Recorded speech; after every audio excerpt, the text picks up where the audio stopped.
Okay, it's only been a minute or two, and I've been letting the water continue to push the pigment around, and you can see these lines are getting very soft. The other thing you can do is with a wet brush, you can move things around too. Now, I'm not scrubbing, I'm just trying to move pigment around, soften edges that I don't like, darken areas if I want it something darker. And I find that I can just use plain water. If I just have water on my brush, I can further define these cloud areas and soften up the edges and just move the paint around a little bit. And if a pigment is too dark, I thought that was too dark there, I can spread it out, create a little bit more effective cloud. I was noticing this sky the other morning right after that snow that we had last week, and I noticed that as the sun was trying to peek through the clouds, I was getting these little light areas like you see here as it, as it was peeking between two different clouds. And that's really what I'm trying to create, is that illusion of sunlight trying to shine through some of these areas. Later on, we might even show you how to put little rays of sunlight in there. It's not hard to do, but not right now. Now, this is, again, you're touching the painting that, and trying to add color where you want to add color. Sometimes I'll add little small darker clouds because I see darker clouds, small ones, sometimes floating in front of these larger gray clouds. I can do that. I find I tend to like to have my edges a little bit darker. That's another little technique. If your edges are just slightly darker than the area surrounding it, it'll tend to bring the eye back into the painting. I do that on both sky and land. I'm not trying to, if I feel like I'm getting brush strokes, I'm just going to add water to my brush, and I'm going to continue to feather this out. Now, I may want to let this dry because, again, the water will continue to spread out the pigment in the paper. But look how nice and soft these lines are. There are no hard edges. And we're just adding a little bit of color here and there. I want to add a little blue up in here. Adding from a palette. So, excuse me. As long as that paper is moist, you won't get any hard edges, and that's what we're trying to avoid. All right. Now, I'm probably going to soften this just a little bit. Oh, see, I'm starting to get hard edges, so I need to have water in there.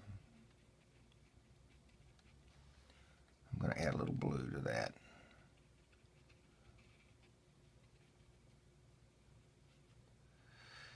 All right. Let's see if we can't let that, I'll put a little bit more dark color back here on the back edge, as if there's an edge of a cloud up in here somewhere. Again, I'm bringing that, just trying to darken up that area a little bit.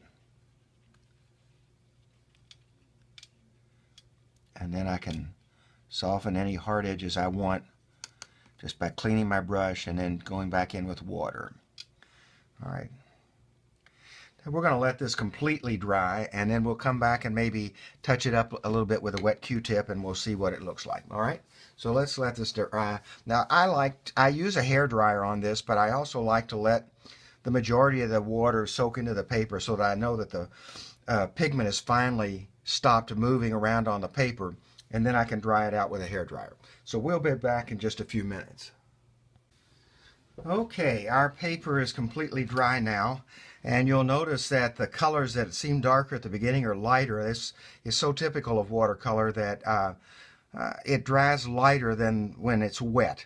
Now, you'll notice I have a couple of places where I got below my line. I don't want you to scrub, but you can take a wet Q-tip, and generally you can wet that out.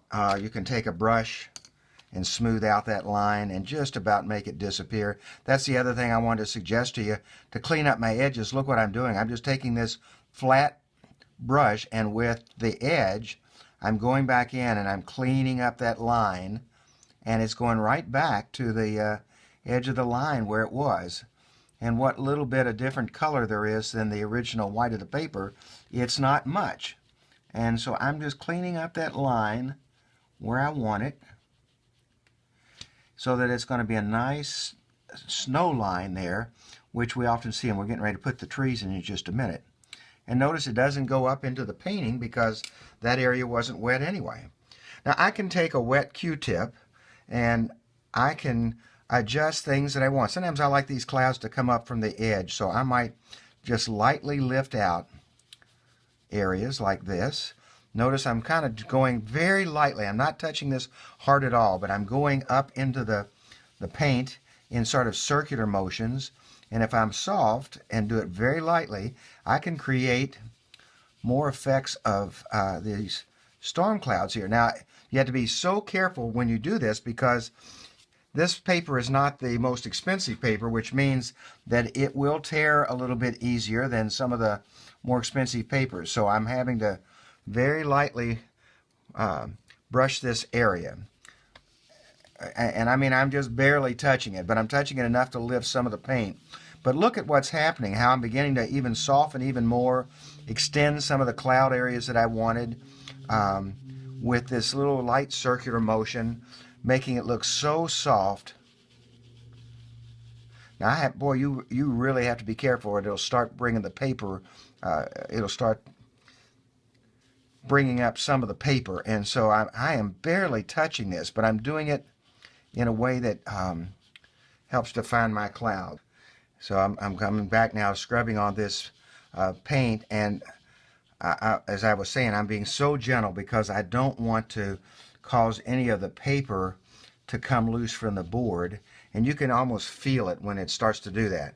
Now, I think that's not bad. I mean, you know, we could work on a sky forever. The danger is that if we keep piddling with it, we'll do too much and then we won't have what we want. So I'm going to say this is good enough for right now, and we will come back later on and may touch up the sky a little bit more. But right now we're going to lay in this tree line here. I want to do that for you next. I'm going to take just a minute and dry this again. I want this to be nice and dry, and then I'll start it again.